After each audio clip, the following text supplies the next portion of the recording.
Hello and welcome to the Taxcast from the Tax Justice Network. I'm Naomi Fowler. Coming up later.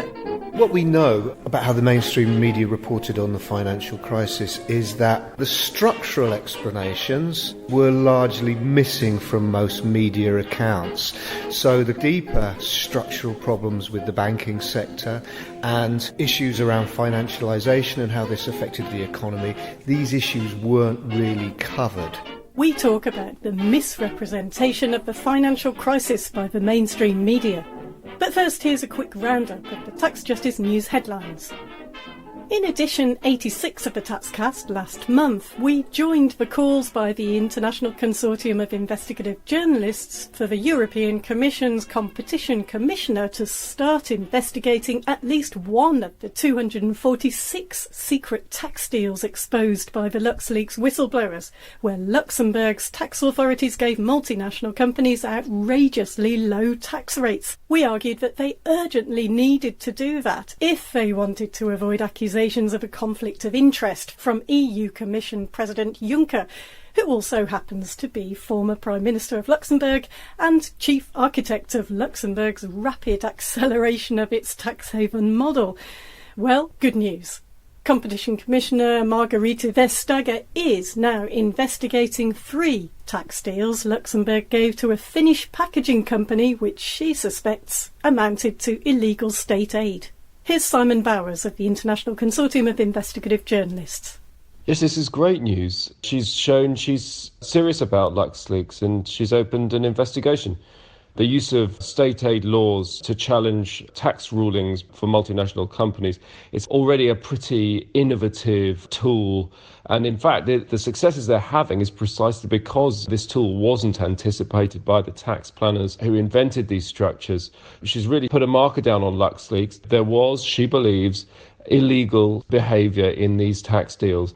And that's very significant for the last remaining LuxLeaks whistleblower in the courts, Raphael Allais, facing a challenge to his Article 10 rights to express himself freely in the European Court of Human Rights. If the European Commission is saying that the behaviour he helped expose is illegal, then his case is far more likely to succeed, one would think. Good news. And talking of breaching EU competition laws, the Commission has fined monopolist and minimal taxpayer Google nearly €2 billion for illegal practices in search advertising. Basically, it's been abusing its dominant market position, denying consumers choice, innovative products and fair prices. This is the 3rd time the Commission has fined Google for anti-competitive practices. And more good news this month from the EU Commission. It really has been a cracking month for the Competition Commissioner. She's saying a tax exemption granted by the Portuguese authorities to companies in the free zone of Madeira is, quote, unlawful aid that cannot be considered compatible with the internal market. These so-called free zones operate pretty much like temporary tax havens, and the Commission's seeking proof now that this zone is genuinely where companies are generating income and where they really do have significant numbers of employees based there. This is what they call a preliminary ruling, but its conclusions are unlikely to change at this point. It sets an important precedent for other such zones, of which there are many.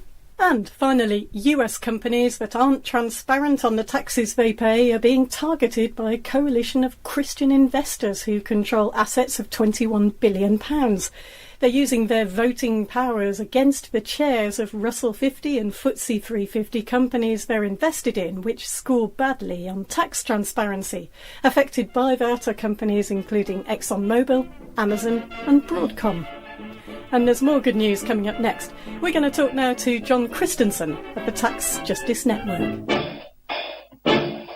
OK, John, we've got some really good news this month. There's been a very successful court case. The Tax Justice Network Africa challenged the Kenyan government over a double tax agreement it signed with the tax haven of Mauritius.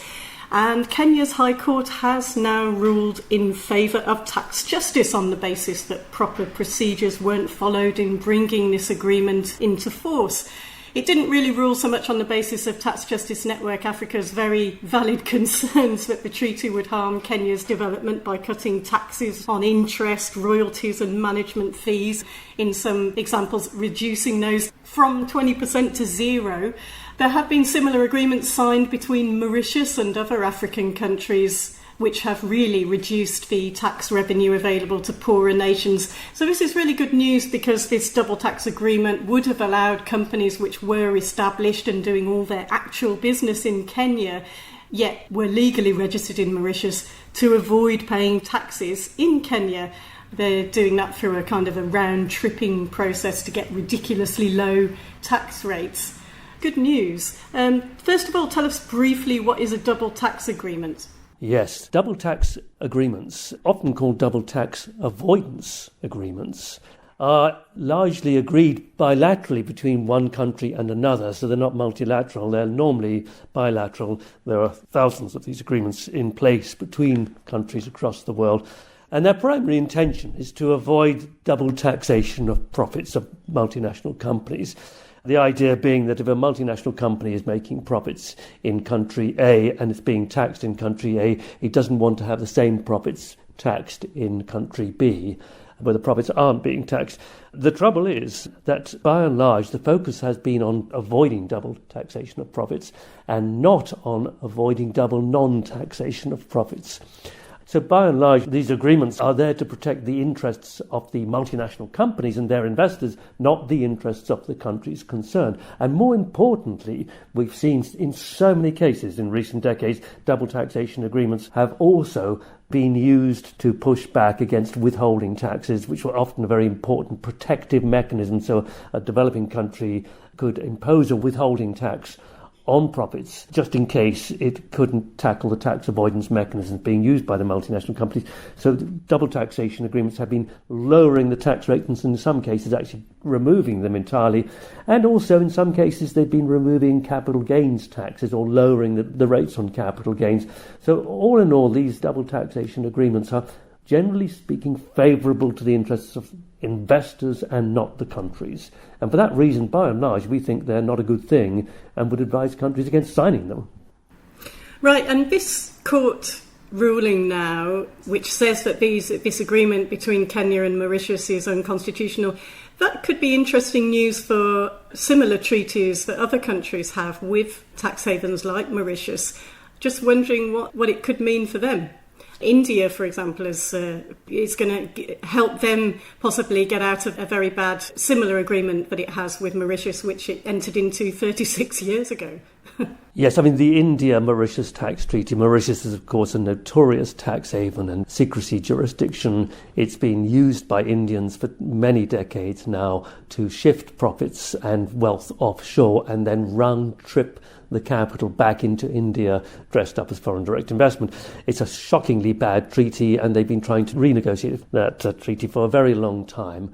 But in the case of African countries, Mauritius has been pushing very, very hard indeed. Many sub-Saharan Africa countries have already signed up double taxation agreements with Mauritius, and quite a number have already kind of agreed but not yet ratified similar agreements. Hopefully this ruling will signal to these countries, you must review what you're doing here. Now, the problem with the ruling is, as you said earlier, it's not really so much about the substance of the agreement as the process within which it was ratified, because it wasn't properly put through the Kenyan parliament, it hasn't been properly scrutinised, and that's the area where the court has ruled that it was void. So it's quite possible the Kenyan government will simply bring the proposal back to Parliament, put it through a proper ratification and scrutiny process, and the agreement will be back in place. But what it does signal is that there must be a proper process of complete scrutiny by governments of these agreements. These agreements often give away far too much to the interests of companies that are using Mauritius as the base for their investment into Africa. I certainly hope that other countries will challenge existing double taxation agreements, and not just with Mauritius, but also with other countries like United Arab Emirates, Dubai in particular, Netherlands, and South Korea. And ideally, some of the existing agreements will be overturned by other African countries. Okay, great work from Tax Justice Network Africa. Let's hope it holds. Last month on the Taxcast, we discussed the financialisation of aid and development assistance. And there's another very, very interesting court decision this month in the United States, where a Supreme Court majority decision has meant that the World Bank and other financial institutions can be sued. In other words, can be held legally accountable when their development projects hurt local communities. It seems pretty groundbreaking because they've always retained a certain level of immunity. This is based on the cases of two communities. There's one community of fishermen in India and farmers in Honduras whose livelihoods were destroyed and people's lives put in danger, some people killed. Now those communities, according to the court, can seek redress from the World Bank and other international lenders for the harm caused by those development projects. That's got huge implications because the International Consortium for Investigative Journalists estimates between 2004 and 2013, 3.4 million people were physically or economically displaced by World Bank financed development projects. So the way is now open for some very new possibilities. Yes, and I think this is a very welcome first step. It's frankly very long overdue. Good news that the World Bank and other international financial institutions are open to legal challenge. Just by way of background, they were said that the World Bank was part of the 1944 Bretton Woods Conference settlement after World War II, and it was set up with the intention of promoting development and poverty alleviation.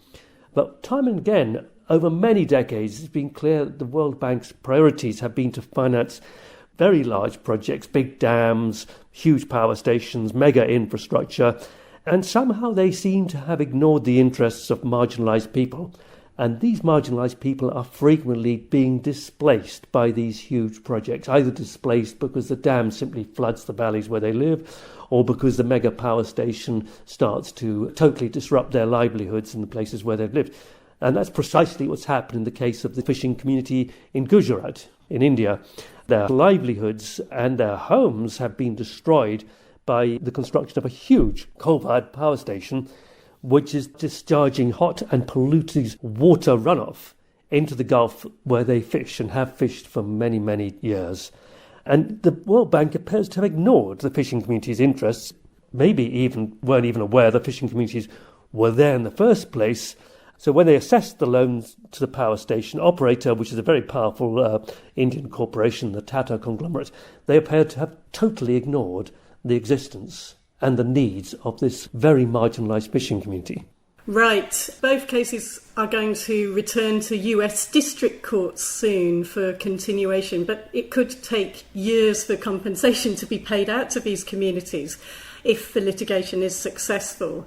In the meantime, I suppose it's way too much of a leap from that to be sizing up the possibilities for countries whose governments agreed in the past to, and currently, to outrageous and damaging structural adjustment programme conditions which have hurt ordinary people and indebted nations to often no great purpose, well, namely to follow a neoliberal economic development path. Yes, the process of the current two cases that have been brought forward might take years to make their way through the district courts. But hopefully other communities which have been harmed by programs funded by the World Bank or the IMF will start to bring their own actions forward and start challenging the World Bank. Now, challenging the wider issue of the kind of neoliberal Washington consensus, which has been promoted by the World Bank and the International Monetary Fund, that's a much bigger and much more ambitious task. For years, the Washington consensus has been promoting programs of financial market liberalization, privatization of state-owned assets, tax cuts largely targeted at big investors and the very rich.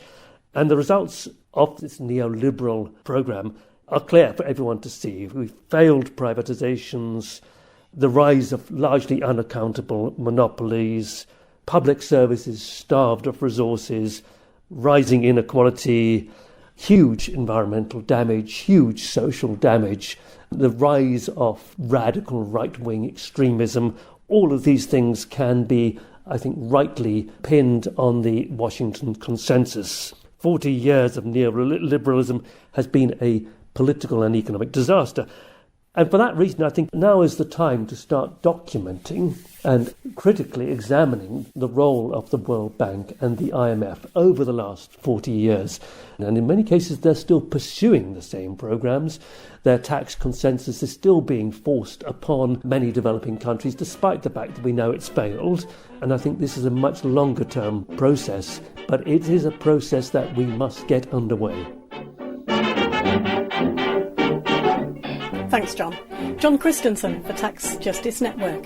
Now it's time for the TaxCast special feature. Looking back on the financial crisis in 2008 and all the consequences, new research shows how mainstream media reporting on it was misleading and was overloaded with supposed experts who turned out to be financiers and bankers.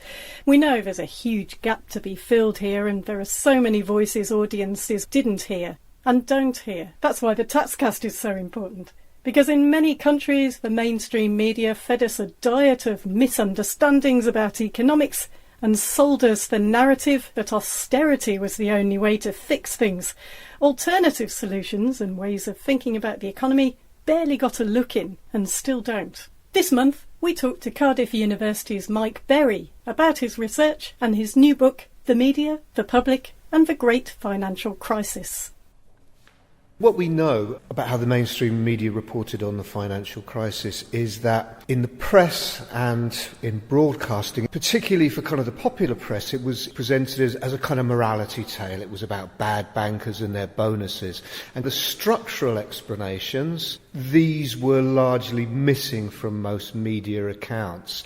So the kind of deeper structural problems with the banking sector and issues around financialization and how this affected the structure of the economy, these issues weren't really covered. And when it came in particular to the bailouts, you got across the board in both press and broadcasting from the left and the right a strong perception that this was the only way you could actually deal with the problem, that we had to bail the financial system out and that there was no alternative.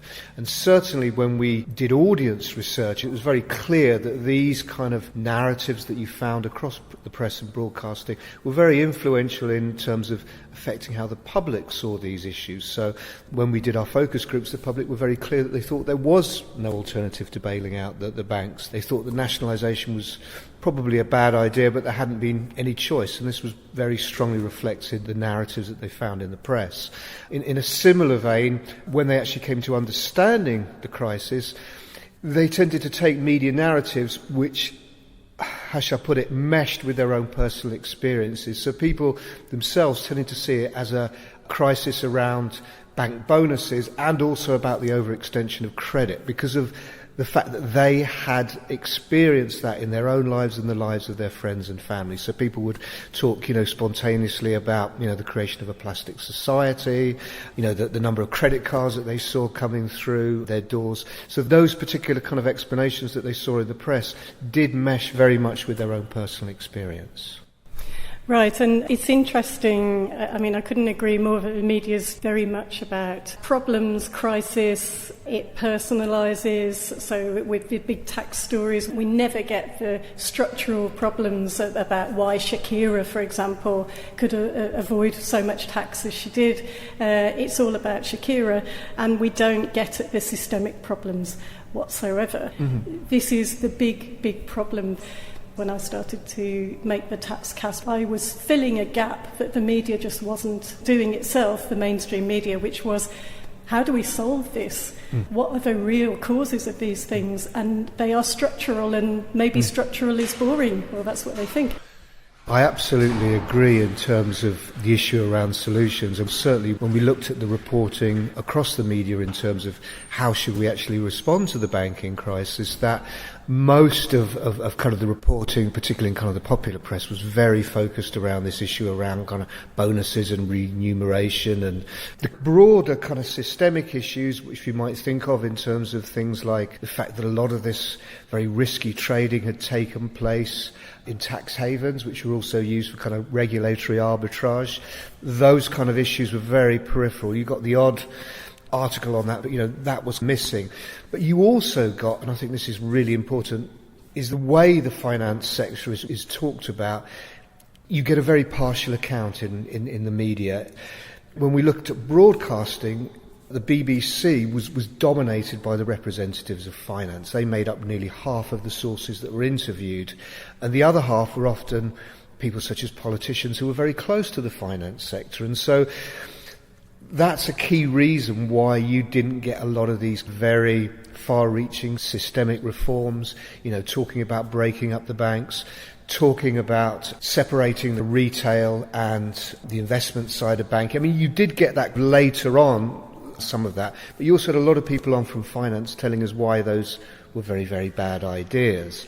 And you also get, particularly on the BBC, a relatively uncritical discussion of the role of finance within the broader economy. So finance is presented very much as the kind of the golden goose that lays the eggs, and we must be careful about not actually regulating finance too much because of the fact we may chase away the wealth creators, and it's a big part of the economy. And to a certain degree some of that is true, but there is also another argument, a more critical view of the role of finance in the economy that's talked about in books like The Finance Curse, and interestingly also was talked about by the Bank of England in a report just after Big Bang, when they discussed in detail some of the potential negative consequences on the rest of the economy. For instance, the fact that the finance sector now sucks up a lot of the talent in society, which could be used in more productive parts of the economy. The fact that, there are arguments that the finance sector is extractive, it acts as an extractive form of kind of sucking wealth from other parts of the economy, and that favouring the interests of finance imposes costs on the productive economy, and that having a large finance sector, there is quite a lot of research to suggest that does actually have negative impacts on other parts of the economy. But that negative alternative perspective on the economy, we just didn't find in news reporting. And this is the crucial part. This had a big impact on how the public saw the contribution of the city and the finance sector more generally. When we were doing interviews, people would say, the economy is very unbalanced. Outside of London and the southeast, we're really struggling. We don't have manufacturing anymore. There's a decline in other kinds of industries. People would spontaneously raise the issue of the lack of manufacturing and how unbalanced the economy was, but they didn't relate that to the fact that we'd allowed a very, very dominant financial sector to grow up in London, which we know that less than 3% of its lending actually goes out to the productive economy, which produces goods and services. So these kinds of important issues were invisible to the public, primarily because they weren't talked about in the mainstream media, where most of the public actually gets its news and information. Absolutely. It seems so slow, the mainstream media, to catch up with new thinking and new ideas and new research. I mean, even the IMF accepts that oversized finance is damaging to economies. And yet it's still, even with a huge body like that, supporting that kind of thesis, it's still not in people's consciousness. I think the key thing there to think about is, in the UK, but also in a lot of developed countries, the US as well, and in the years leading up to the crash, I think it's important to realise that you had this groupthink that had become very, very dominant in policy circles, but it also became, because of the fact that most of the kind of key people in the media, the reporters and the editors, tend to mix in those circles, it became accepted by journalists, leading journalists as well, and that was that the finance sector was very important. It was kind of part of this new knowledge economy that we were going to build our economy round, and these kinds of ideas became accepted by a very, very wide range of people. And there were people warning about the dangers of finance, but those voices were seen, as one of the people I interviewed from the BBC, as lone wolves, and they were largely marginalised. And you had a kind of form of reporting that focused very much on aggregate indicators. We had the nice decade, there was low inflation, there was growth, and everything was seen to be kind of bubbling along okay. But the deeper problems in the economy, the extraordinary degree of kind of regional economic polarisation that you found in places like the UK and the US, the decline in job security, those things were missed by the media. And those are issues particularly around kind of regional polarisation that are intimately connected to the rise of the finance sector. The journalists just didn't pick up on those things. If we move to what happened as a result of the financial crisis, and let's talk about blame and how that was apportioned, you didn't really get that stronger sense that there was any alternative to austerity and, we must all pay, this is an unavoidable situation and this is the only way forward. And there wasn't a lot of challenging about that in the mainstream media. I think you're absolutely right. There's lots of questions that never really kind of rose to the surface. For instance, how should we regulate the derivatives market? Some of that has now been taken under public exchanges, but there's a lot of risky trading still going on. Those issues should have been probably dealt with and deserve much more scrutiny.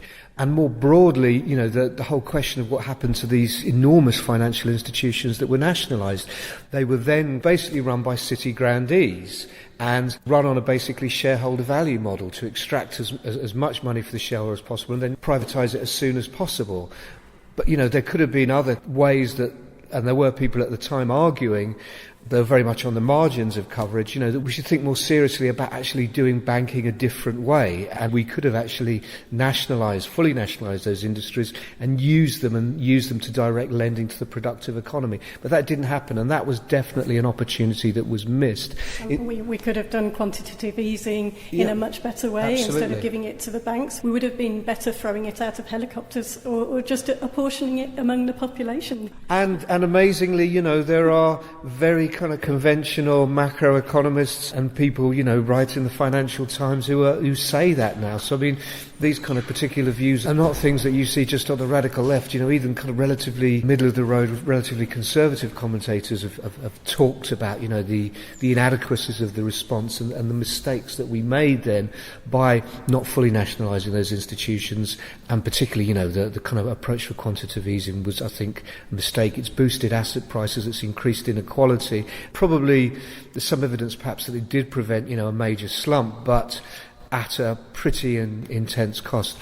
To come on to that issue around austerity, I think what happened with the banking crisis, you had the slowdown caused by the banking crisis, and that led to a big fall in the issuance of credit. And what we know about the economy is in the years leading up to the crisis, the economy had become incredibly dependent on debt in order to drive growth, and you saw that go into reverse. So in aggregate, rather than people taking out new debt, you saw actually a restriction in the creation of new credit, but people continued to obviously pay off their historic debt. So that shrunk the money supply, and that led to a big recession. And the recession effectively led to a big fall in the tax base. So less economic activity, less tax, and that created a public deficit. Now, at the time, there was a debate within the macroeconomic community about how you would actually respond to that. When should you actually try to bring down the deficit? Obviously, it would fall naturally, cyclically, as you came out of recession. There was a question about timing, but there was also, crucially, a question of how you would do that. Should you put all the burden for adjustment onto cutting public services and forms of taxation that were relatively regressive, or should you focus taxation perhaps more at the people who are better able to pay? Now, what we found was, in terms of the reporting presented it in a very, very dramatic fashion. It was presented as a national emergency and something that had to be dealt with very, very quickly. So you got a very unbalanced picture of the dangers that were created by this build-up of the deficit and public debt.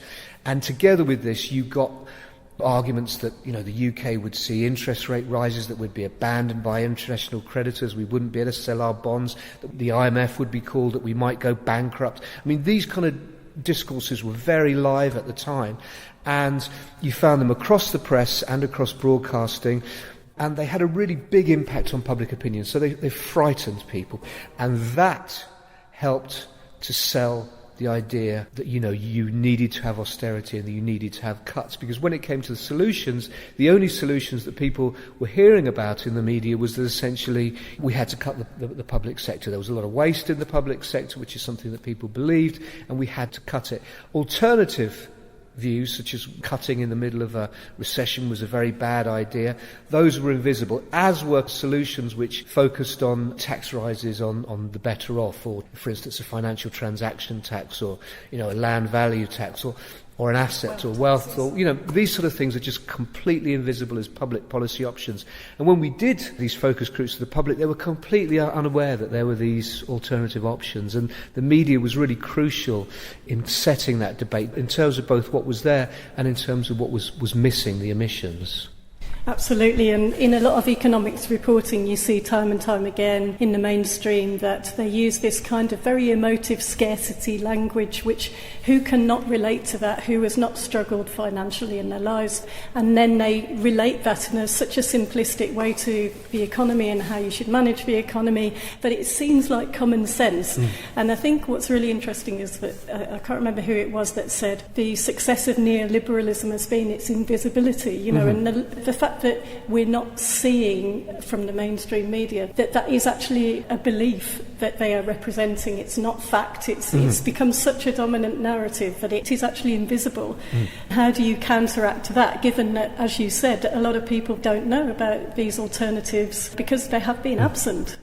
I think you raised some really interesting points, and obviously the key to selling the kind of austerity narrative in Britain, one was the sense of danger, that Britain could face bankruptcy and being abandoned by its international creditors, though the risks of that, are almost non-existent. Countries that are sovereigns, that produce their own currency and have their own central bank, stable ones, long-term ones, like the UK, they effectively can't go bankrupt because they can always issue debt in their own currency, and they can have the central bank buy it if needs be, or even monetize the debt. The real threat is inflation.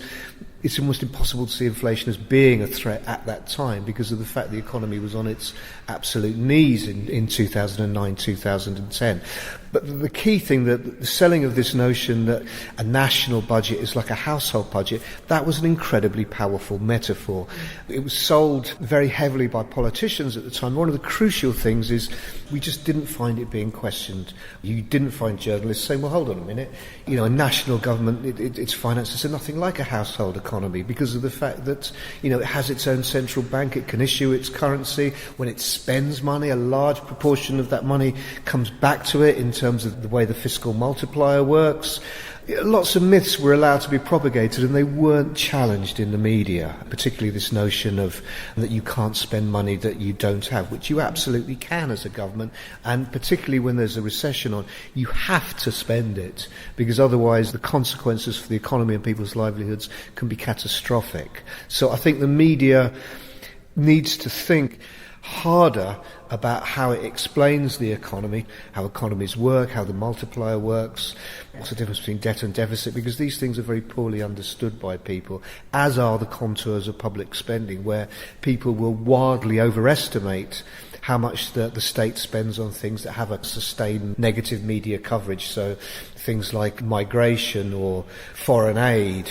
People massively overestimate the amount of money that's spent on those things because the media doesn't talk about the size of the public sector pie, and there's no context for people to understand those issues, and that's a really crucial media failing. I've been talking to Mike Berry of Cardiff University about his new book, The Media, the Public and the Great Financial Crisis. It's published by Palgrave Macmillan. That's it for now. Thanks for listening. We'll be back next month.